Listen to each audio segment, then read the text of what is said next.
անձնական և մասնագիտական ընկալմամբ առհասարակ խաղաղությունը առաջին հերթին նաև ենթադրում է հումանիտար հարցերի ուղիղ հասցեագրում։ Ես այդպես եմ պատկերացնում առհասարակ խաղաղության տրամաբանությունը, հատկապես գերեվարված անձանց վերադարձի մասով, ինչու են Ժնևյան կոնվենցիաները նախատեսում, որ գերիների անհապաղ վերադարձի պարտավորություն կա նաև հակամարտող կողմերի միջև, հենց ամբողջ փիլիսոփայությունը դրա մեջ է դրած, որ երբ որ դու դադարում ես ռազմական գործողությունները, դադարեցնում ես ռազմական գործողությունները, պարտավոր ես արագ վերադառնալ քո մոտ պահվող անձանց, ու դա հենց այդ խաղաղության կոմպոնենտներից, կարևոր կոմպոնենտներից մեկն է, կարծում եմ, եւ ես կարծում եմ նաեւ, որ վերադառնալով իմ նախկին մտքին, դրա մասին շատ եմ ասել, բայց երևի անընդհատ պետք է դրա մասին խոսել, որ իրավական process-ները ինքնին խաղաղության կարևոր նաեւ էլի, այսպես ասեմ, անկյունակար են, աղյուս են, չգիտեմ, հիմք են, դրա պատկերի կտորներից մեկն է իրավական process-ները, որովհետեւ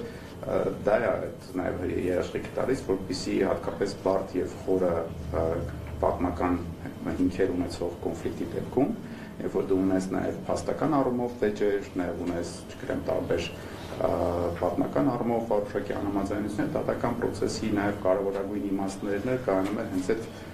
փաստական հանգամանքներ ապացուցման process-ի, այսպես ասած, շատ հստակ գրված իրավաբանորեն կանոնակարգված ընթացակարգային գործընթացի միջոցով ապացուցել, որովհետև հիմա մի բանով պարզ է, որ նաև այսօրվա աշխարհում դա չպետք է մոռանանք, որ նման կոնֆլիկտների բարակայում, երբ որ այդպես բարդ խորքային կոնֆլիկտներ ունենք ու երկար ժամանակ ընթացող, նաև գնում է այսպես կոչված նարատիվների կռիվ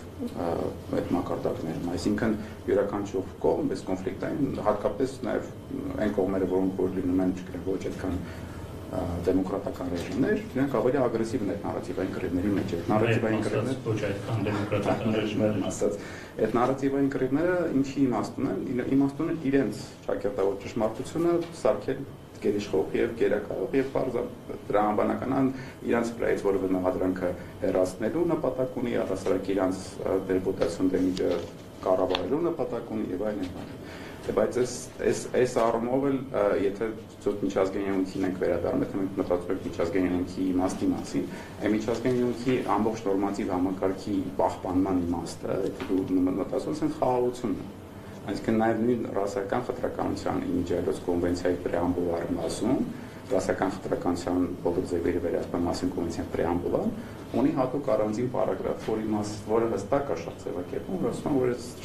ռասայական խտրականության կանխարգելումը հենց պատերազմի կանխարգելում է ենթադրում, կամ խաղաղության հաստատում է ենթադրում, որովհետև պարզ է, երբ որ մի կողմը քարոզում է ատելություն կոնկրետ էթնոսի կամ խմբի նկատմամբ, ակնհայտ է, որ դա խաղաղության խորքում խաղաղության մասին չի խոսում։